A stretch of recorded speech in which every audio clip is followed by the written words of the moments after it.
Un niño de 12 años fue condenado a la silla eléctrica, pero cuando dijo sus últimas palabras irrumpieron en la sala. El frío pavimento del callejón era la única cama que Miguel había conocido en los últimos meses.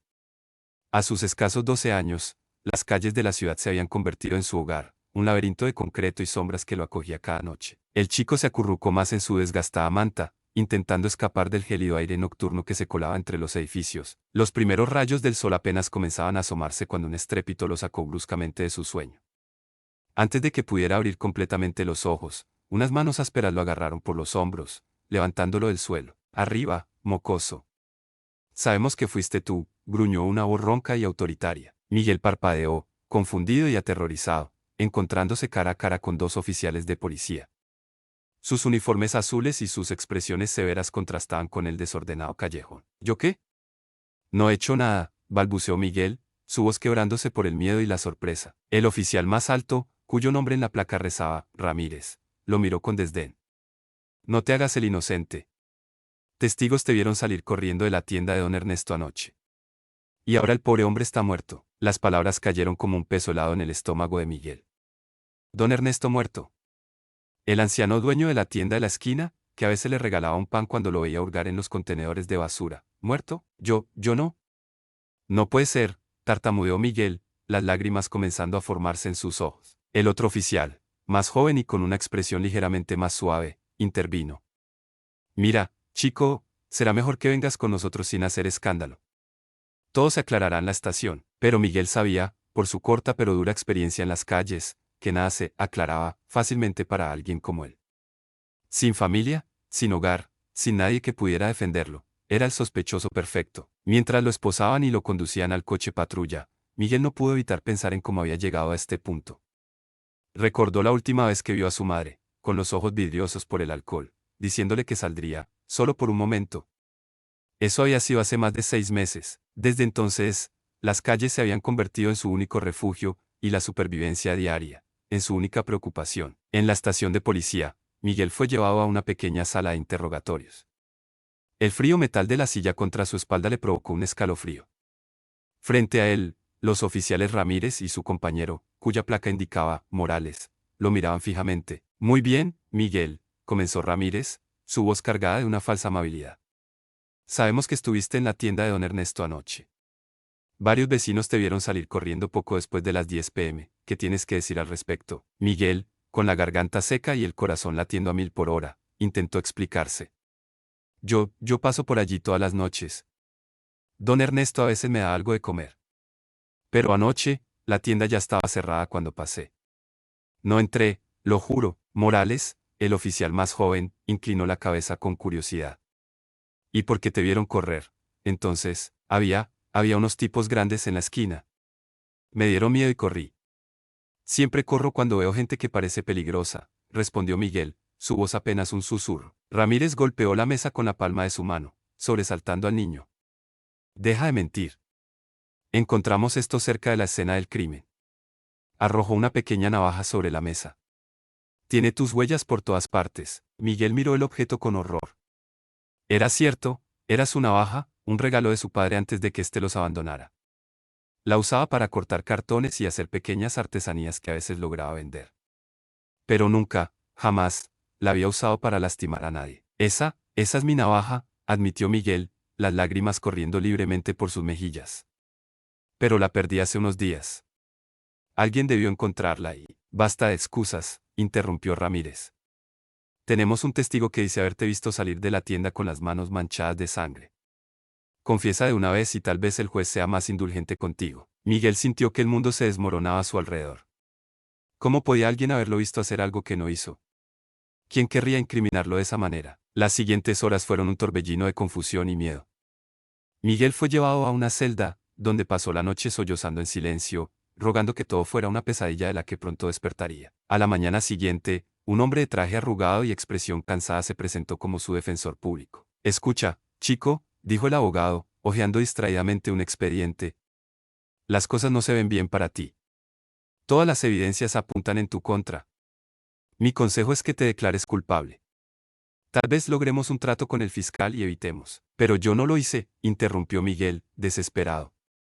¿Tiene que creerme, por favor? Yo nunca lastimaría a don Ernesto. Él era bueno conmigo. El abogado lo miró con una mezcla de lástima y resignación. Mira, entiendo que estés asustado. Pero mentir solo empeorará las cosas. Piénsalo bien antes del juicio, y con esas palabras, el hombre se fue, dejando a Miguel solo con su angustia y confusión. El día del juicio llegó demasiado pronto. Miguel, vestido con ropa prestada que le quedaba grande, entró a la sala del tribunal sintiéndose más pequeño que nunca. Los bancos estaban llenos de rostros desconocidos, algunos curiosos, otros hostiles. En la primera fila, una mujer mayor lloraba silenciosamente. Miguel supuso que era la esposa de don Ernesto, y sintió una punzada de dolor en el pecho. El juez, un hombre de edad avanzada con gafas de montura gruesa, miró a Miguel con severidad antes de dar inicio al proceso. El fiscal, un hombre de mediana edad con un traje impecable, se puso de pie. Su voz resonó en la sala mientras presentaba el caso. Señoría, el acusado, Miguel Ramírez, de 12 años, está aquí hoy para responder por el brutal asesinato de Ernesto Gómez, un respetado miembro de nuestra comunidad. Las pruebas demostrarán, sin lugar a dudas, que este joven delincuente entró a la tienda del señor Gómez con la intención de robar, y cuando fue descubierto, no dudó en usar la violencia, resultando en la trágica muerte de un hombre inocente. Miguel escuchaba con horror cómo su vida era reducida a una serie de suposiciones y acusaciones. Quería gritar, decirles a todos que estaban equivocados, pero las palabras se atoraban en su garganta. El desfile de testigos comenzó.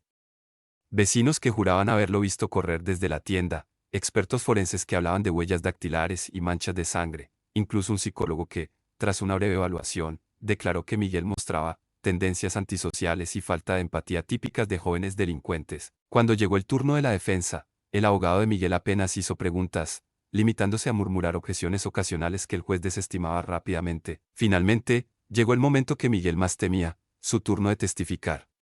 Con piernas temblorosas, se acercó al estrado. Sentía todas las miradas sobre él, juzgándolo, condenándolo antes siquiera de hablar. Miguel, comenzó el fiscal, su voz cargada de una falsa compasión, ¿por qué no nos cuentas qué pasó realmente esa noche? Miguel respiró hondo, intentando controlar el temblor en su voz. Yo no maté a don Ernesto. Él era bueno conmigo. A veces me daba comida cuando tenía hambre. Esa noche, pasé por su tienda como siempre, pero estaba cerrada. Vi a unos hombres en la esquina que me dieron miedo y corrí. Eso es todo. Lo juro, el fiscal sonrió, pero no era una sonrisa amable. Una historia conmovedora, Miguel. Pero, ¿cómo explicas que tu navaja fuera encontrada en la escena del crimen? La perdí hace unos días. Alguien debió encontrarla y usarla. Yo nunca. ¿Y cómo explicas que un testigo te viera salir de la tienda con las manos manchadas de sangre? Interrumpió el fiscal. Miguel sintió que le faltaba el aire. Eso no es cierto. Yo no entré a la tienda. Alguien debe estar mintiendo. ¿Estás acusando a un ciudadano respetable de mentir para incriminar a un niño de la calle?, preguntó el fiscal, su voz cargada de incredulidad teatral. Miguel no supo qué responder. Las lágrimas corrían libremente por sus mejillas mientras miraba desesperadamente alrededor de la sala, buscando un rostro amigable, alguien que le creyera. Pero solo encontró miradas de desprecio y lástima. El juicio continuó, pero para Miguel todo se volvió un borrón de voces y acusaciones. Su mente vagaba, pensando en cómo había llegado a este punto. Recordó los días felices con su madre, antes de que el alcohol la consumiera. Recordó a su padre, que un día salió a comprar cigarrillos y nunca regresó. Recordó las noches frías en las calles, el hambre, el miedo constante. Y ahora esto. Cuando el jurado se retiró a deliberar, Miguel se quedó sentado en silencio, su mente un torbellino de pensamientos y emociones. ¿Cómo podía probar su inocencia cuando todo parecía estar en su contra? ¿Acaso importaba siquiera, en un mundo que parecía haberlo abandonado mucho antes de este día? El regreso del jurado fue rápido, demasiado rápido. Miguel sintió que su corazón se detenía cuando el portavoz se puso de pie. Este jurado encuentra al acusado, Miguel Ramírez, culpable de homicidio en primer grado. Un murmullo recorrió la sala. Miguel apenas podía respirar. Vio lágrimas en los ojos de algunos miembros del jurado, pero sus rostros estaban endurecidos por lo que creían era justicia. El juez se aclaró la garganta, su voz grave resonando en la sala repentinamente silenciosa. Miguel Ramírez, ponte de pie. Con piernas temblorosas, Miguel se levantó, sintiendo el peso de todas las miradas sobre él. Este tribunal te ha encontrado culpable del asesinato de Ernesto Gómez. Dada la brutalidad del crimen y la falta de remordimiento mostrada, no veo otra opción que aplicar la pena máxima permitida por la ley. Se te condena a muerte por ejecución en la silla eléctrica. Que Dios se apiade de tu alma. El golpe del mazo resonó como un trueno en los oídos de Miguel. La sala estalló en un caos de voces y movimiento, pero para el todo se volvió silencio. Vio los labios de su abogado moverse, prometiendo apelaciones, pero sabía que era inútil. Pero yo no hice nada. Por favor, créanme, gritó Miguel, su voz quebrándose por el llanto y la desesperación. 2 guardias se acercaron para llevárselo. Mientras lo escoltaban fuera de la sala, Miguel miró por última vez a los presentes. Vio lágrimas en algunos ojos, pero también vio satisfacción en otros. Para ellos, se había hecho justicia. En el pasillo, lejos de las miradas del público, Miguel se derrumbó. Los guardias, más por rutina que por compasión, lo sostuvieron mientras lo llevaban a su celda. Yo no lo hice, susurraba una y otra vez, como un mantra. Yo no lo hice, pero nadie lo escuchaba. Para el mundo, Miguel Ramírez ya no era un niño asustado y solo. Era un asesino, un monstruo que merecía el peor de los castigos. Esa noche, en la soledad de su celda, Miguel lloró hasta quedarse dormido. Soñó con días más felices, con el abrazo de una madre que ya no estaba, con la sonrisa amable de don Ernesto ofreciéndole un pan. Y en sus sueños, se preguntó si tal vez, solo tal vez, la muerte sería un alivio para una vida que nunca le había dado una oportunidad real. Mientras tanto, en las calles de la ciudad, la vida continuaba. Nadie notó la ausencia de un niño más de los muchos que vivían en las sombras. Y en algún lugar, oculto entre la multitud, el verdadero asesino de don Ernesto seguía libre, llevando consigo el peso de un crimen por el que un inocente pagaría el precio máximo. El capítulo termina con Miguel acurrucado en su celda, sus lágrimas secándose en sus mejillas sucias, mientras el peso de una sentencia injusta se cierne sobre él como una sombra implacable. En la oscuridad, susurra una última plegaria, no por su vida, sino por ser creído, por ser visto como el niño asustado y solo que realmente es, antes de que sea demasiado tarde. Los días se convirtieron en semanas, y las semanas en meses. Para Miguel, el tiempo en el corredor de la muerte se había vuelto una bruma interminable de monotonía y desesperación. Su pequeña celda, apenas más grande que un armario, se había convertido en su universo entero. Las paredes grises, marcadas por los rasguños y garabatos de prisioneros anteriores, parecían burlarse de él. Miguel pasaba horas trazando con sus dedos las líneas dejadas por otros, preguntándose si ellos también habían sido inocentes, si también habían gritado su verdad a oídos sordos. Una mañana, mientras Miguel yacía en su catre mirando el techo, escuchó el sonido de pasos acercándose. No era la hora habitual de la comida, y las visitas eran algo que había dejado de esperar hace mucho tiempo. La puerta se abrió con un chirrido metálico, revelando a un guardia que Miguel no había visto antes. Era un hombre de mediana edad, con ojos amables que contrastaban con la dureza de su uniforme. Hola, Miguel, dijo el guardia con voz suave. Soy el oficial Martínez. Me han asignado a tu caso. Miguel se incorporó lentamente, cauteloso. La amabilidad no era algo común en este lugar. ¿Mi caso?, preguntó con voz ronca por el desuso. Ya fui juzgado. Ya me condenaron. Martínez entró en la celda, cerrando la puerta tras de sí. Se sentó en la única silla disponible, frente al catre de Miguel. Lo sé, chico. Pero mi trabajo es asegurarme de que estés bien durante tu estancia aquí. Miguel soltó una risa amarga. ¿Bien? ¿Cómo se supone que esté bien cuando voy a morir por algo que no hice? El guardia lo miró fijamente por un momento, como si estuviera evaluando algo. Luego, para sorpresa de Miguel, asintió lentamente. Te creo, dijo Martínez en voz baja. Miguel sintió que su corazón se detenía por un instante. ¿Qué?, susurró, temiendo haber escuchado mal. Dije que te creo, Miguel. He estado revisando tu caso, y hay cosas que simplemente no cuadran. Las lágrimas comenzaron a formar en los ojos de Miguel. Después de meses de ser tratado como un monstruo, de que nadie escuchara sus súplicas, alguien finalmente le creía. Pero el juicio, las pruebas, balbuceó Miguel. Martínez suspiró profundamente. Las pruebas circunstanciales pueden ser engañosas, Miguel. Y a veces, el sistema comete errores. Errores terribles. Durante las siguientes semanas, Martínez se convirtió en una presencia constante en la vida de Miguel. Le traía libros, le enseñaba a leer mejor, e incluso convenció a la administración de la prisión para que le permitieran tener un cuaderno y lápices. Escribe tu historia, Miguel, le dijo un día. Escribe todo lo que recuerdes, cada detalle. Tal vez encontremos algo que nos ayude. Y así, Miguel comenzó a escribir. Al principio, las palabras salían a trompicones, torpes y desorganizadas. Pero con el tiempo, se convirtieron en un torrente. Escribió sobre su vida en las calles, sobre la bondad de don Ernesto, sobre la noche del crimen y el juicio que siguió. Escribió sobre sus miedos, sus esperanzas, y los sueños que tenía antes de que todo se derrumbara. Una tarde, mientras Martínez leía lo que Miguel había escrito, el guardia notó algo. Miguel, aquí mencionas que viste a unos tipos grandes en la esquina la noche del crimen.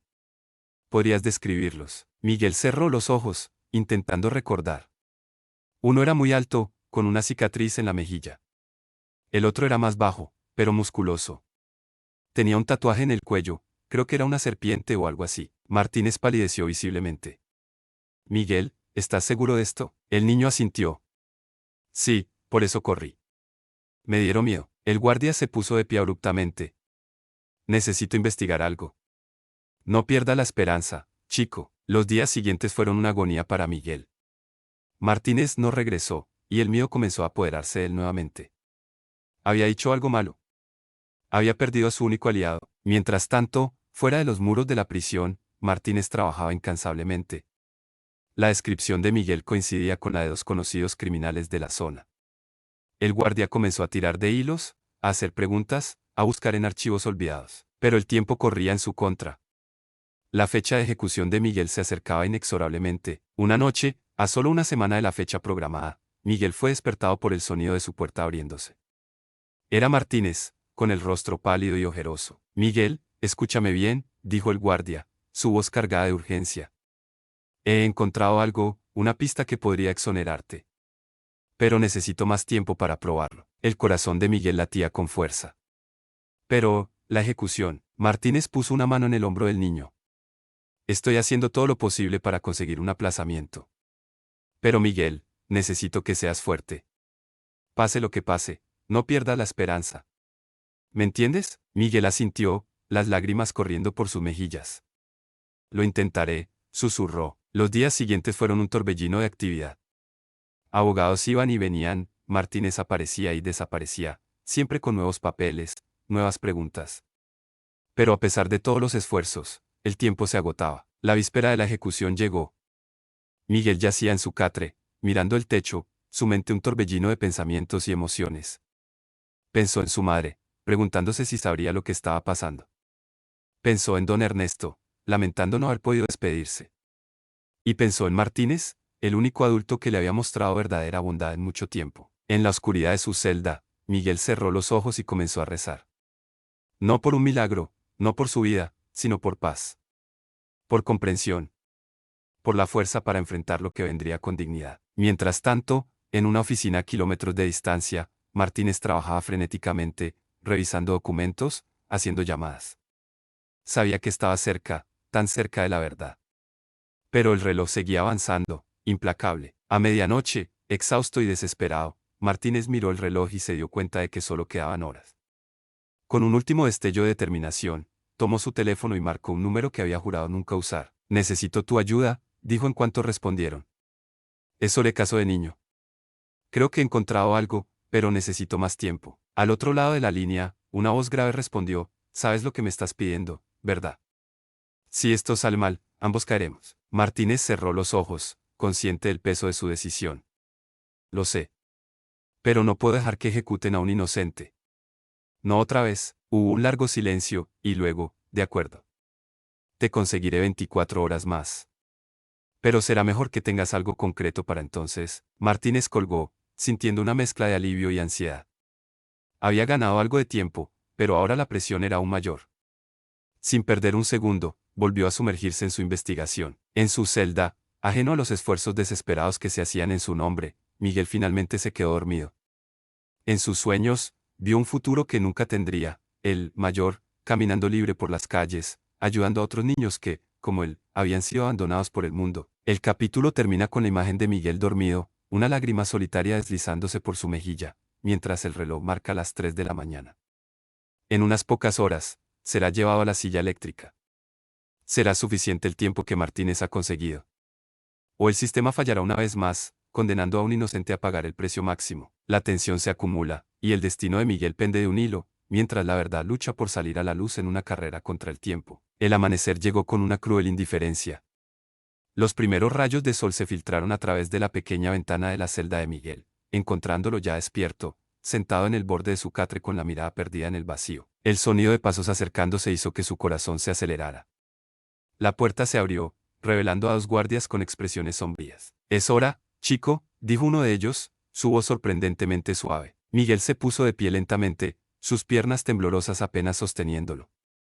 Mientras lo escoltaban por el pasillo, buscó con la mirada a Martínez, pero el guardia no estaba por ningún lado. En la sala de preparación, Miguel fue recibido por un capellán de la prisión, un hombre mayor con ojos amables y cansados. ¿Quieres rezar conmigo, hijo?, preguntó el capellán. Miguel negó con la cabeza.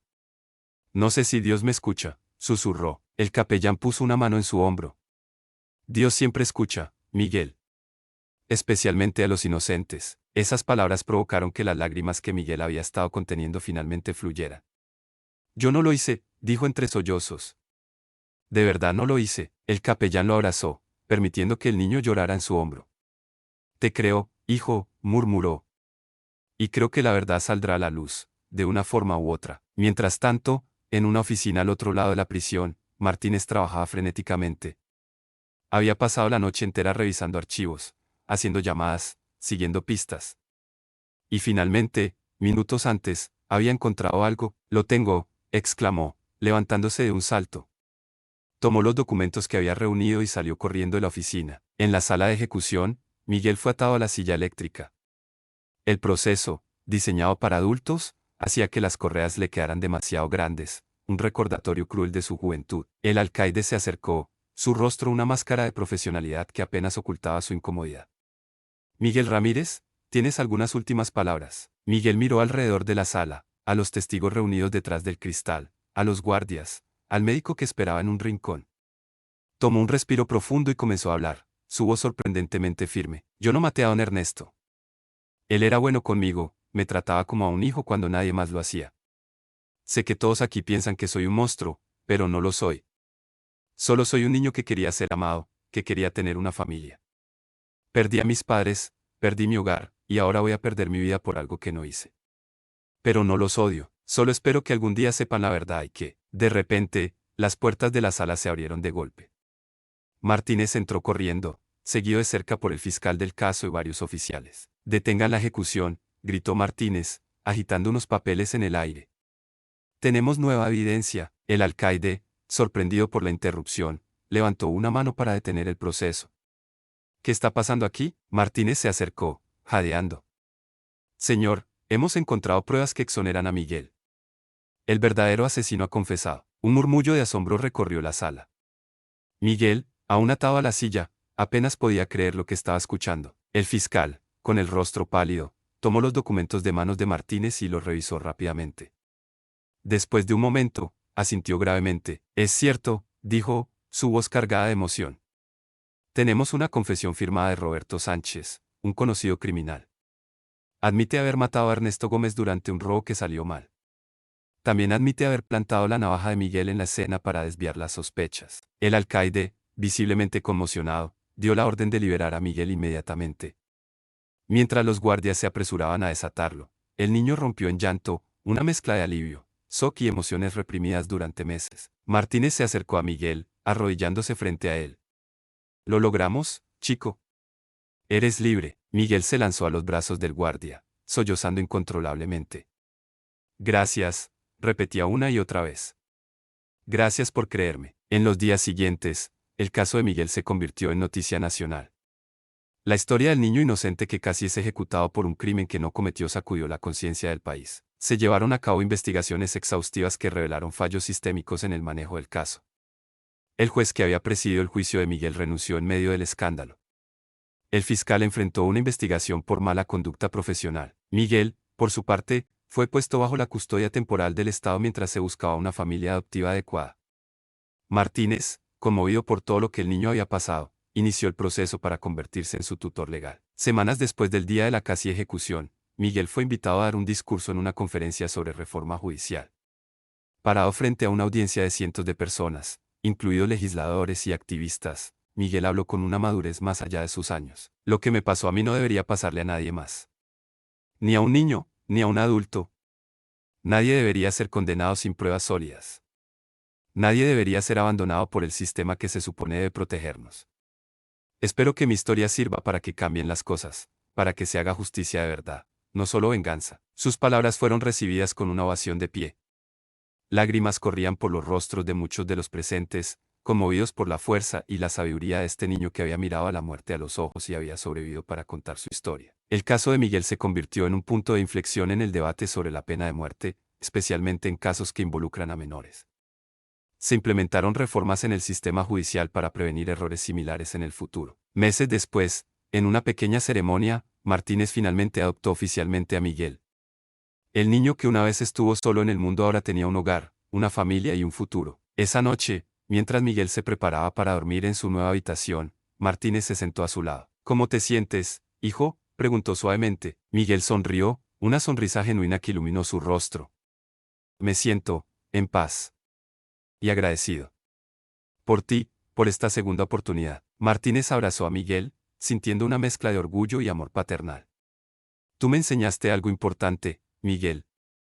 Me enseñaste a nunca perder la fe en la verdad y la justicia.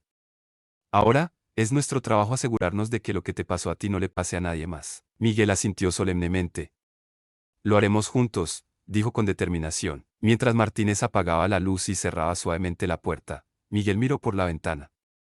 Las estrellas brillaban en el cielo nocturno, y por primera vez en mucho tiempo, el futuro parecía lleno de posibilidades. El caso de Miguel Ramírez pasaría a la historia como un recordatorio poderoso de la importancia de la justicia, la compasión y la perseverancia en la búsqueda de la verdad. Y para Miguel, sería el comienzo de una vida dedicada a luchar por aquellos que, como él una vez, no tienen voz en el sistema. La historia termina con la imagen de Miguel durmiendo pacíficamente, libre al fin de las pesadillas que lo habían atormentado durante tanto tiempo. En su mesita de noche, un pequeño cartel hecho a mano decía, la verdad siempre sale a la luz. Era un recordatorio, no solo de su propia historia, sino de la esperanza que ahora llevaba consigo para todos aquellos que aún luchaban por ser escuchados y creídos.